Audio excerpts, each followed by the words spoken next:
The first bit of news is that Donald Glover fires back at Marvel over the canceled Deadpool TV series from FX. I've seen some of the tweets that, because there was reports coming out that he said that they said he was busy. So Donald Glover was working with his brother on a script, on a series for FX where he does the show Atlanta, where they both do the show Atlanta. They were doing an animated series about Deadpool. Everybody seemed really excited about it. And then all of a sudden, the thing fell apart. Marvel said, based off of creative differences, which is a thing that happens. Usually they just replace you with Ron Howard or something afterwards. But at any rate, so one of the things that they were saying in the excuse as to why, they said, well, Donald's obviously had a very big year. Atlanta, he's won too many awards. He's got a Childish Gambino and all show Atlanta, and so they're like, so he's just very anymore. Busy. Let's he does. We don't want him to turn into Meryl Streep.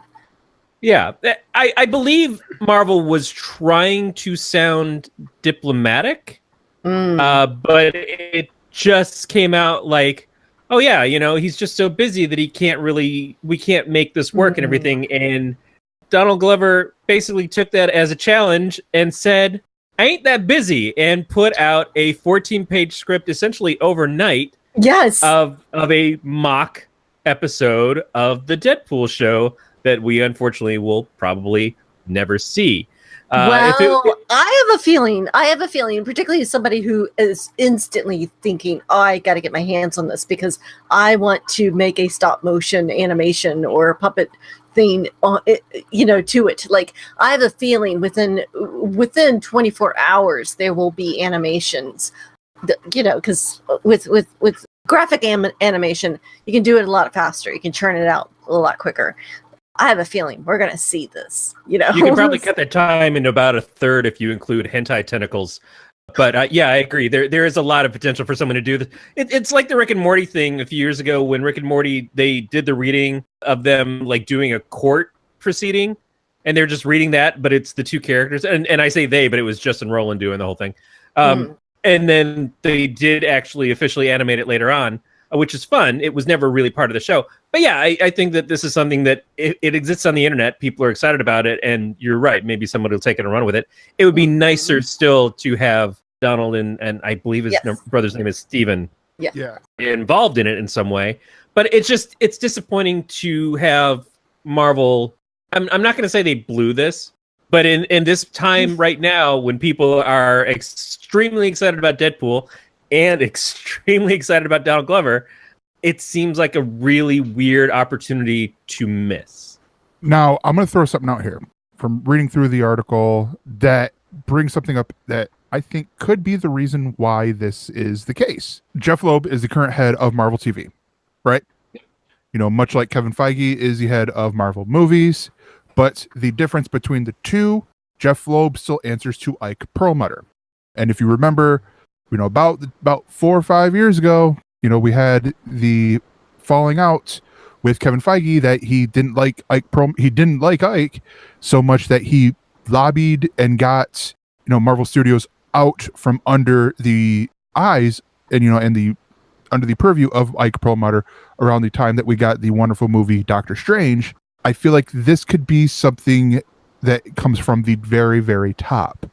That this is Ike Perlmutter going, no, I don't want this because it is going off of the success of something that we don't really have. Like, we only have it in the comics and, other merchandising, but it's not in the movie universe or anything like that. That's me stretching a little bit with the movie part, but I feel like this is Ike Perlmutter, and this could be, depending on how if Jeff Loeb liked it, and thought this was really good, really was on board with this, I could see this as Jeff Loeb then going to Disney and being like, hey, we don't want to be under Ike's umbrella either, and all that. I'd rather answer to Kevin Feige as opposed to Ike, or me and Kevin be partners. I don't know. What do you guys think? Well, also in this article that you guys have referenced, and that I read there, of course, they mentioned that it's a little too weird and definitely, I think actually just reading Donald Glover's script that he wrote at 4:00 in the morning, that obviously he wrote like the day up, because he's making a very good point of it, because he mentions Beyonce getting bitten and that it was Jennifer Lawrence. Oh, shocker. So then actually bit her, because a lot of people were wondering who was it. Was it Liam Dunham? But I think that, so one of the points is that that Donald Glover was going to create a weird script, and all of the writers. Another point he makes is that all of the writers are black, and that was just a little too much for FX. And I don't know. It seems like FX. I'm so amazed every time I see a show on FX that I end up loving. And one of those shows was Louis. But not that I doubted I would love his show. But I was also I recoiled a little from FX when they canceled all of his projects, because he had a show coming up called Cop, and took off every bit of material that he'd ever done off their network, other than Baskets, and just basically removed his name from Baskets, which Baskets I love as well. Is currently on. So I kind of feel like I didn't know Louis C.K. was involved in Baskets. Yeah. Oh, yeah. He was a co-creator, or co-creator or major creator. I'm not sure what his level was, but he was heavily involved in creating and in writing.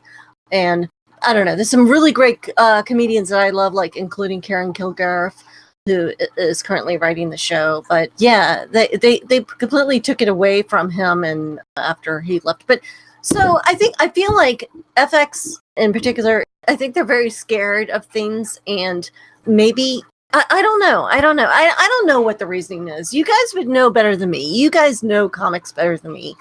It just seems like this would be a perfect time to put this show out that's written by an entire staff of black writers, particularly after the wonderful success of Black Panther, which is what got me into Marvel.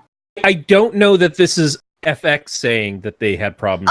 No. I agree. As I was saying this, I realized that. Yeah, because FX has Marvel, they have a really good relationship already with Donald Glover because of Atlanta. Well, no, absolutely. But I feel like, maybe I misread what I saw in the story. But well, I mean, you might be right. I'm guessing, because I'm not privy to the stuff behind the scenes either. I've seen a couple stories making it sound like it's more of an issue of Marvel than it is FX. We also know that I'm sorry. I just glanced back. It has to do with the weirdness of Legion with FX, and that there is something there, that Legion is so weird and bizarre that Marvel is definitely weird. Didn't want to. Yeah. Oh yeah, it is. But Marvel didn't want to push forward another one of those shows with FX. Well, so that's kind of the thing, though, is if you've already got that branding kind of ingrained into what's playing on this channel, why would you be afraid of doing something else with it? The other part of it is that we know that there's some complications that may be still in the air of the acquisition of Fox by Disney, and if that goes through and everything else. But all of that is still kind of aside. What Gregor was alluding to earlier was the Marvel films broke away from Ike Perlmutter and a sort of a board of Marvel creators who were all sort of pushing the stories in the Marvel Cinematic Universe. And Kevin Feige was like, you guys gave us Iron Man 2. You guys gave us Thor: The Dark World.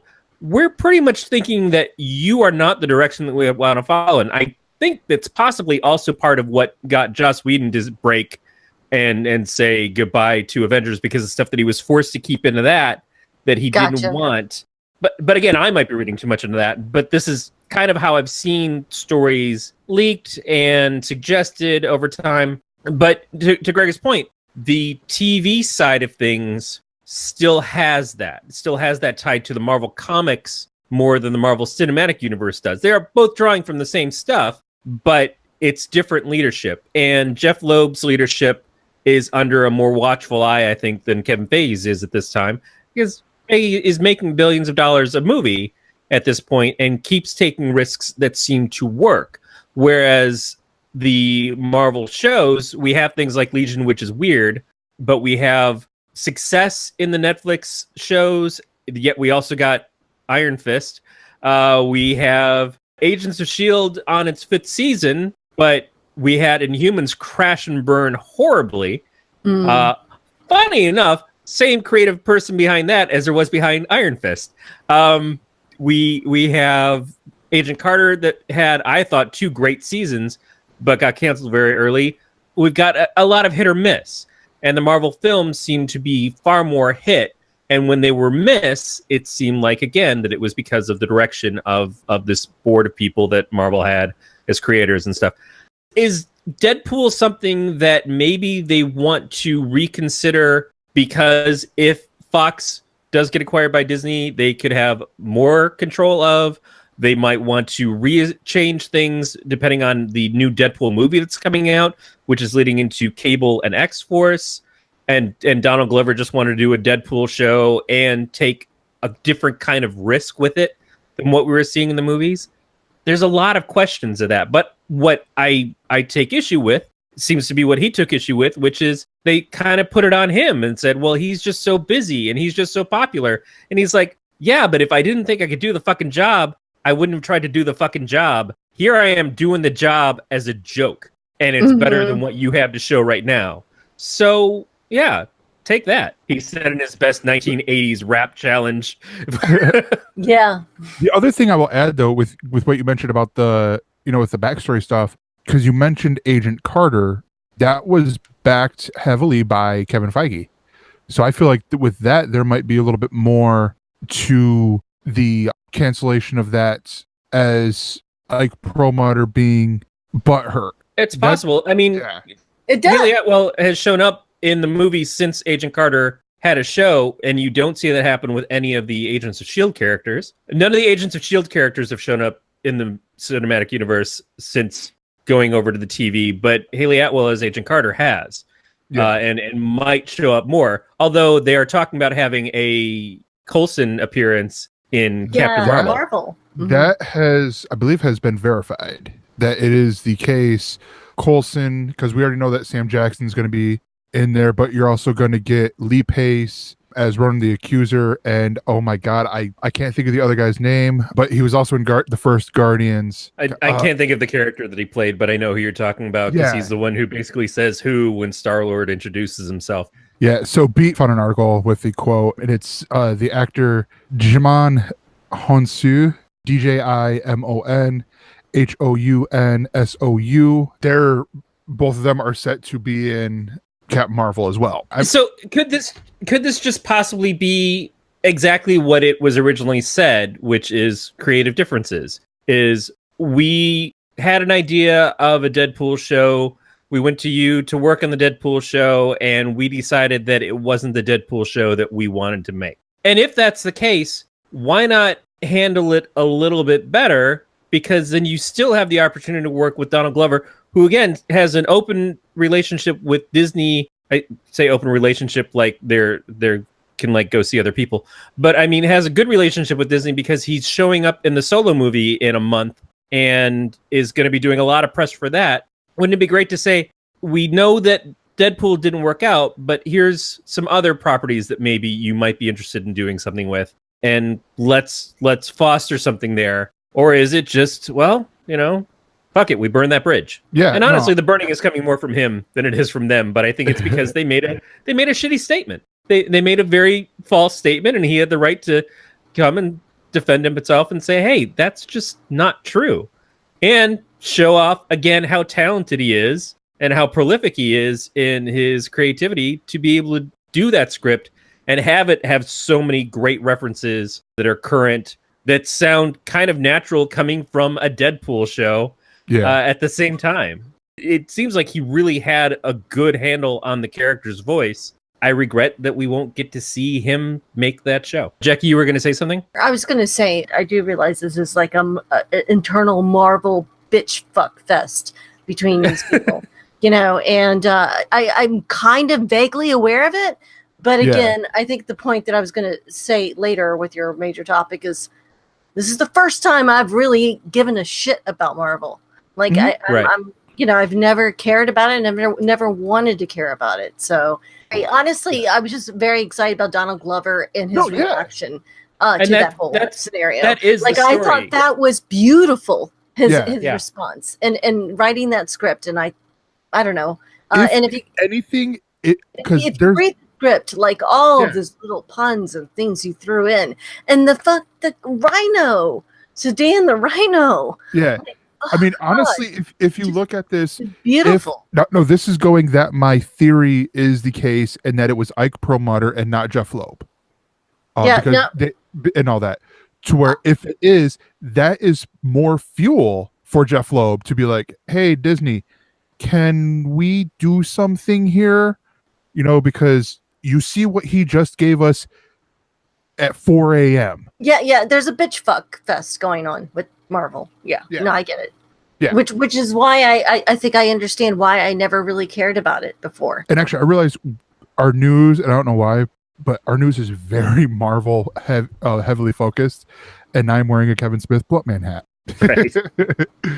But yeah, so the next bit of news is that Dark X-Men Phoenix has been pushed to 2019, with the New Mutants delayed yet again. Although the part with the New Mutants is, I guess, to do some critical reshoots, is what I have heard. They seem to both be for reshoots. So the next X-Men movie was supposed to be after Deadpool, because I, in my mind, internally separate Deadpool from the X-Men because it's successful. Deadpool is just successful where the X-Men haven't been for a little bit. The X-Men have been successful enough to make it to however many movies that they've had out, and to branch the franchise off into 3 Wolverine movies, Gambit movie that's never going to fucking happen. I don't care what you're saying. It's never going to fucking happen. And now 2 Deadpool films. We can't point at the X-Men and say that they've all failed. It's just that we see diminishing returns in the series since Bryan Singer came back, and still sickens me that the most successful movie is the one that when Bryan Singer left the first time, and is in many ways the worst of the X-Men films overall. But they ain't getting better.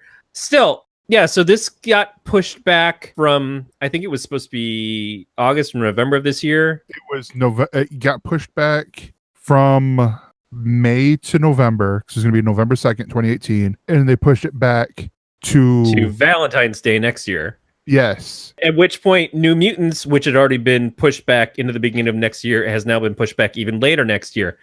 In both cases, they are getting reshoots, which is a bigger deal for the X-Men film because the actors in that are all over the world. Like the person who plays Phoenix, that the movie is named after, is filming Game of Thrones right now on the other side of the planet. So yeah, she's a little busy. So it makes sense that trying to get them back together for reshoots is going to be problematic. New Mutants being pushed back now a third time is a little rough for that movie. It makes it sound bad, but it's the same deal. It's just when you've got 20 something superhero movies coming out from different companies throughout the year, you kind of want to give each one room to breathe and process and be its own thing and not be surrounded. Like when Deadpool 2 got moved up in between Avengers, Infinity War, and Solo, it was like, wow, that's a weird move. I'm not saying that's why Avengers got moved up another week or two, but it seemed to happen after that they were like, yeah, let's again give some more space between these so that Avengers will have time to get more return, because I know people are going to go fucking see Deadpool. It's not like what Black Panther has had, where there has not been great competition to it. I'm not saying that's why Black Panther has been number one for so long and why it's been so successful. But certainly if you have a giant superhero movie that is incredibly successful and then another one on its heels 2 weeks later, it's going to cut into the profits a little bit. So giving it some extra room makes sense. With New Mutants, it's not that kind of property. So it was always going to struggle to find an audience. So giving it some space, giving it its own place in the schedule makes a degree of sense if they had to move it at all, which they did, apparently. Well, and here's the other part of it, and this is might be where we get Jackie back in, is these aren't the only movies that Fox has moved around. They've moved up which usually means, yay, good things, the Freddie Mercury biopic Bohemian Rhapsody. It's now taking over the Dark Phoenix's old date of November 2nd from its intended Christmas morn release, which, if you don't know about the Bohemian Rhapsody, this is was formerly the Bryan Singer fronted, directed, Rami Malek starring film, but Bryan Singer was fired because he failed to show up, and Dexter Fletcher, the director of Eddie the Eagle, came in to take over. And apparently, and I have to agree with the article, that the film has been testing really well. So, despite all this stuff, I mean, if it's testing well, they're like, okay, we got enough confidence, let's move this forward. And there's some other things that they've done, as well, throughout here. But I mean, those are the big three right there. I mean, with some good news well, actually, it's all could be good news, but you got to look at silver lining on a couple of them. But, moving up the Bohemian Rhapsody movie, which, Jackie, are you familiar with the Bohemian Rhapsody biopic? Nope. Okay. Have you seen Mr. Robot? Yes. Okay. The lead actor, Elliot. Love it. From Mr. Robot. Yeah, Elliot from Mr. Robot. He is playing Freddie Mercury in this movie, which if you look in the article, it has the picture that they used from Entertainment Weekly. Because at first I'm like, well, wait a minute. He doesn't really look like Freddie Mercury. Then I saw that picture. I'm like, I'm shutting the fuck up because apparently I know nothing. and I got what the fuck? That's him? Yeah, that's Rami Malek. Holy smokes. He looks so good as oh my god, it's Freddie Mercury. That's amazing. Yeah, so I mean that's the good part. And then the article also has some other things that the other movies are going around against, which I mean it's like, okay, yes, it's going around. They're justifying the February date because of the success of Deadpool and Black Panther, and there's some other movies that are coming around here. But I'm like, if this gives us more time to get good stuff. In both these cases, though, we're talking again about Fox movies of Marvel properties that may or may not be the last bastion of Fox having the ability to do Marvel. Because if Fox gets acquired by Marvel, do these films kind of stop mattering if they integrate them into the Marvel universe at large? When we suddenly have the ability to use X-Men characters instead of Inhumans characters, thank God.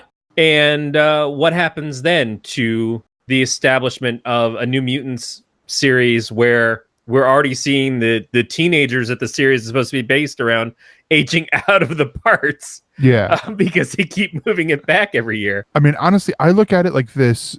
If I'm Kevin Feige, I look at the movies that are there. So you look at Dark Phoenix and New Mutants, and you look at the cast and go, okay, can these do these people play to type, to the type of the character that they're going here, or that we have vision for them? So it's like the actress who's playing Magic. Do we think that she could be Magic in here, or do we then do a Marvel Legends? Like how they Star Wars recanonized everything that wasn't the movies, or what else was there?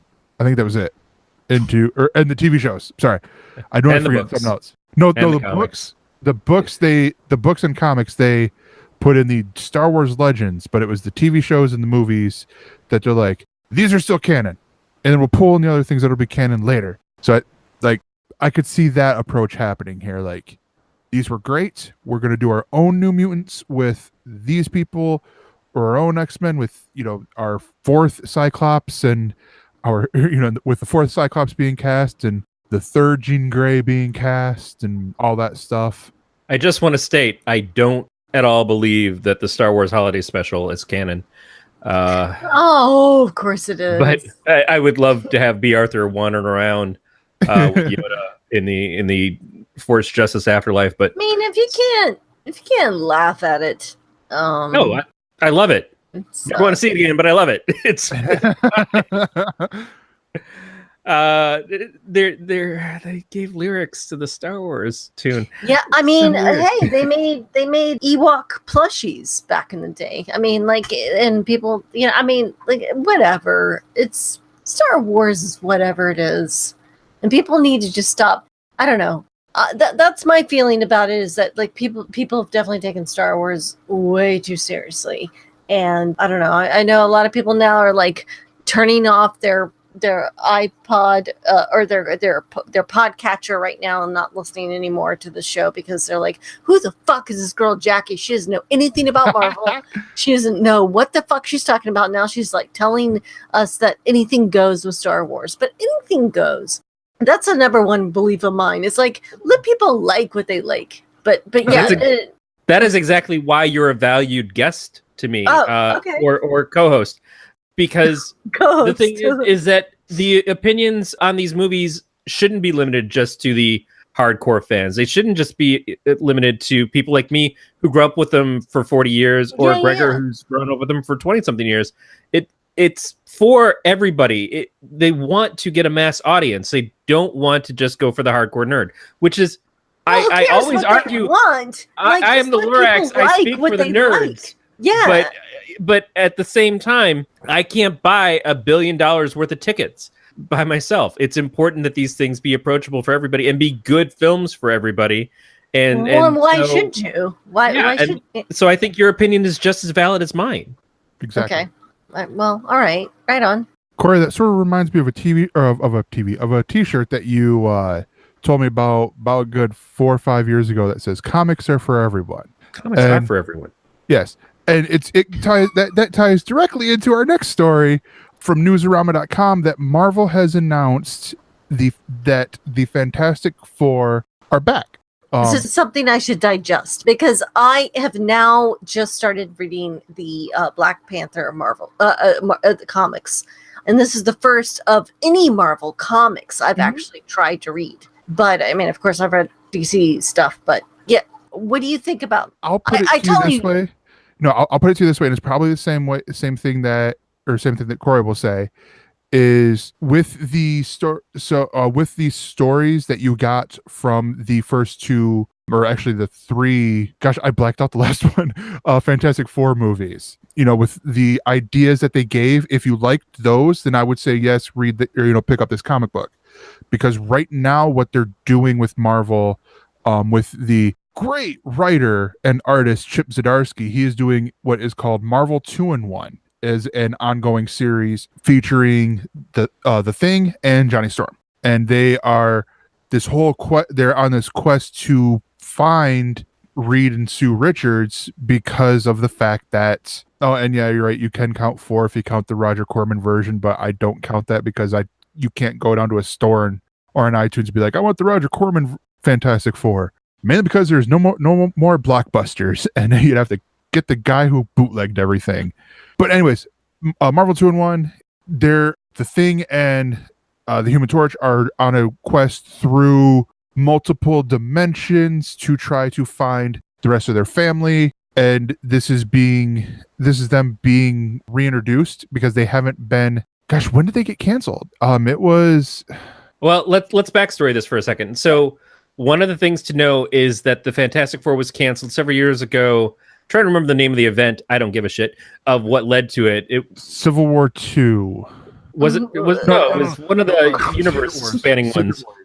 Secret Wars or something. They killed the book, but the reason that the Fantastic Four went away again goes back to Ike Perlmutter being pissed off that they were doing comics and developing stories to be taken to be used by Fox movies instead of their own house movies, because they couldn't control their own destiny in the films. They said, well, why the hell should we keep printing these comics with these characters that they can steal from? They were at that point in time also not introducing new characters in X-Men comics, making the X-Men just completely unrecognizable for the same reasons. It was a pissing contest of this billionaire guy who is the head of Marvel, because he didn't like that somebody else had access to his toys over him. Yeah. Yeah. Again, that's a lot of inside baseball talk that may or may not be 1,000% true, but it seems kind of like it was true. What the fuck, people? Can't we all just get along and just So, which is true, and I mean it's very selfish. But this was before, with the whole movies and things. So this was when Ike Perlmutter had total control over everything. So it was, it was very much one of those like, and I get it. I'm not a fan of it, but I understand it. I don't know that I want to even dive into Marvel anymore. Well, Marvel's bankruptcy in the 90s caused a lot of these problems. That's why people at these studios Jesus got Christ. in perpetuity rights to these characters. So there are characters that, like Sony having access to Spider-Man and all those things. Marvel, it was they had to put out a Fantastic Four movie every few years. Or not Marvel, Fox had to put out a Fantastic Four movie every few years, or they would lose the rights. So they would put out, that's why the Roger Corman one existed. That's why the most recent one existed. But that's why they lost Punisher, is because they didn't put out a Punisher movie in time. So Marvel got those rights back and they got to make the Netflix show. And then there are deals like where Sony made a deal with Marvel to have Spider-Man be put into the cinematic universe. It's because DC. It's because Marvel made bad deals in the 90s, but because they were also bankrupting themselves for a lot of dumb things that the investors in charge of them did. So it's not from a creative aspect, it's a bean counter aspect. And the bean counters are always shit for stories. And that's the problem, is you get the bean counters in charge, and it's about how much money we can make off of this, and how much money do we lose over here, versus, hey man, I was writing Spider-Man comics, and people thought they were great, but now I don't get to anymore because someone's a dick. That's essentially what happened here. Yeah. What's going on right now is we're finally seeing the return of the Fantastic Four as a team, and the Fantastic Four comic, which is the launching comic of pretty much the entire Marvel Universe, should have always existed. We're getting it back, and that may be, again, because of the possibility of the acquisition of Fox by Disney. Or, here's the other thing. This is just an opinion. The Fantastic Four comics weren't selling fantastic.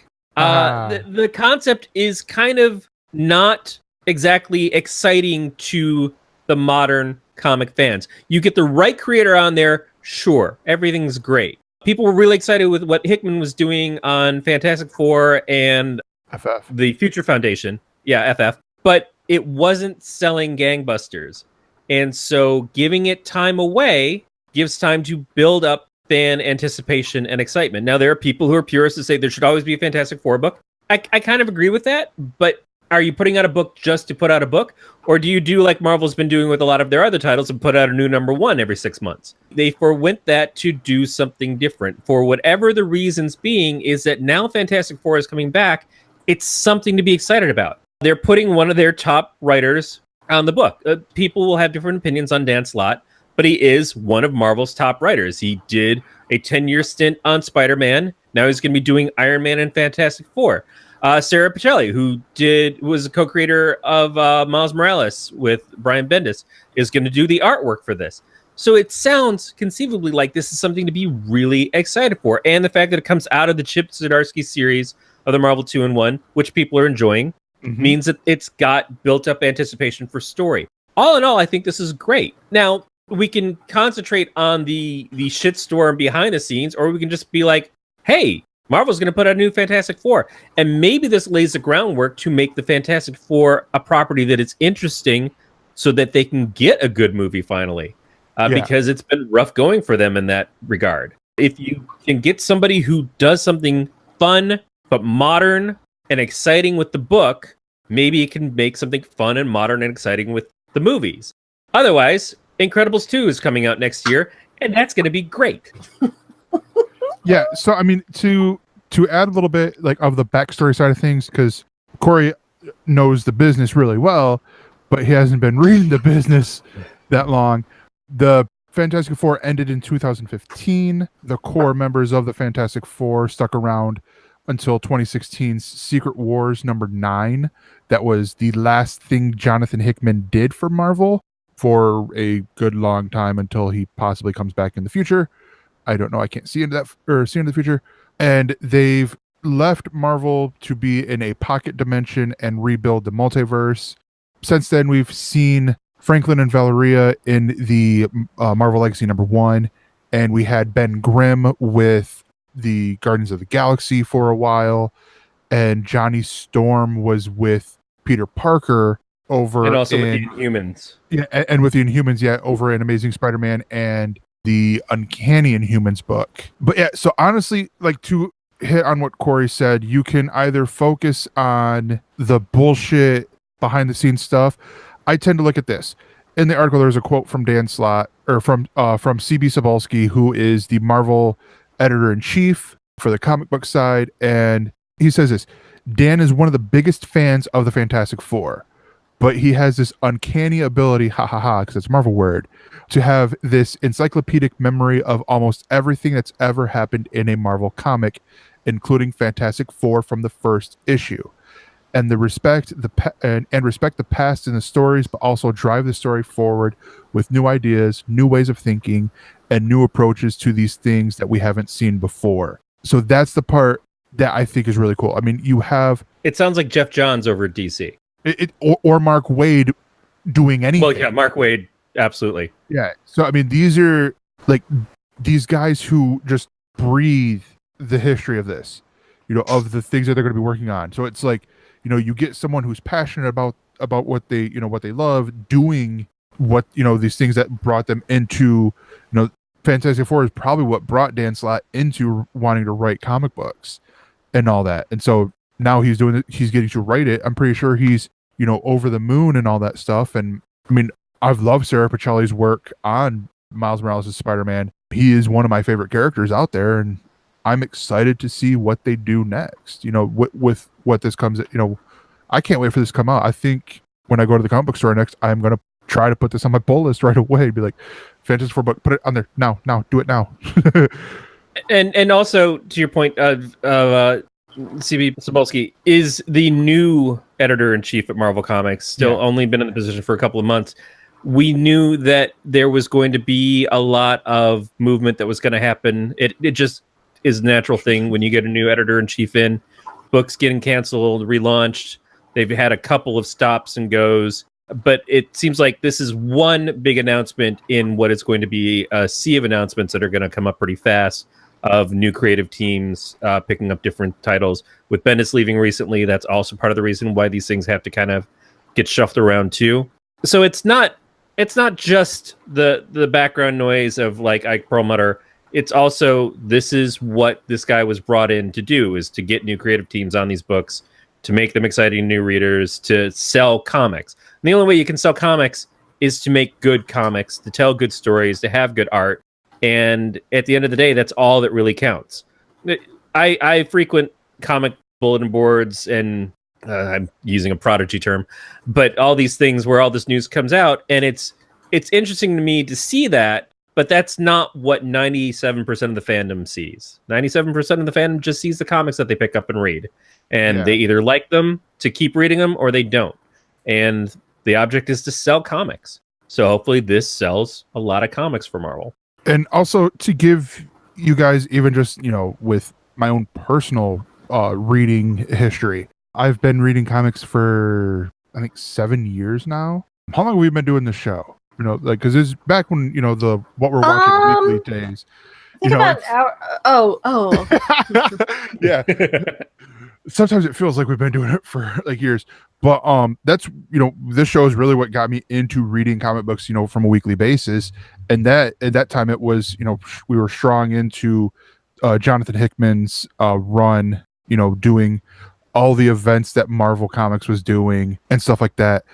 And it's just one of those things that I like looking at it now, like looking back at there, it's like there wasn't that many books that weren't written by, or actually the books that I really loved weren't the books that were written by Dan Slott or Jonathan Hickman. It was these other smaller books from these writers and artists who worked differently. It was, Hawkeye from Matt Fraction and David Aja. And it was these other little books like that. And I'm like, and that's where I'm like, okay, now we have real diversity here with these comics, with, like Black Panther being written by Ta-Nehisi Coates, who is going to be taking over Captain America and I think the Avengers and stuff like that. And, G. Willow Wilson, creating Ms. Marvel, the Kamala Khan version, and just been, running with it, having, one of the most consistent runs of a legacy character to date. I mean, it's really cool to see that Marvel is doing this, that they're, diversifying what was once the boys club of, oh yeah, well here we've got our, our 6 writers all lined up here. Now it's like, now it's the 6 have turned into 20 and all that. And it's really good to see in my eyes. Fair enough. But yeah. I watched the Fantastic Mr. Fox yesterday. Nice. I'm just Nice, yeah. saying. I know that doesn't relate to it at all, but I rewatched it because I'm pumped for Isle of Dogs. Yeah, I've been seeing that. I've been seeing. I just thought it would be funny to say that. Oh no, Jackie, you don't realize that me and Corey pull half this shit out of our ass. And the other half we just shove right back in there. I mean, yeah, I don't know. I think I might do that when Isle of Dogs comes out. Is just rewatch Fantastic Mr. Fox because I keep seeing the same trailer. I'm like, I want this now. I live and breathe and any kind of stop motion. So Yeah. I just, And I'm coming at it from the Wes Anderson side. Like I love Wes Anderson. Yeah. Yes, absolutely. I love bottle rockets when it first came out. Like, yeah, I'm all about it. Yeah. Yeah. But yeah, that is going to do it for the news, guys. And we will be right back with the Else Views. For more on this Galactic Network podcast, go to gncast.com. That's GNCASTS.com.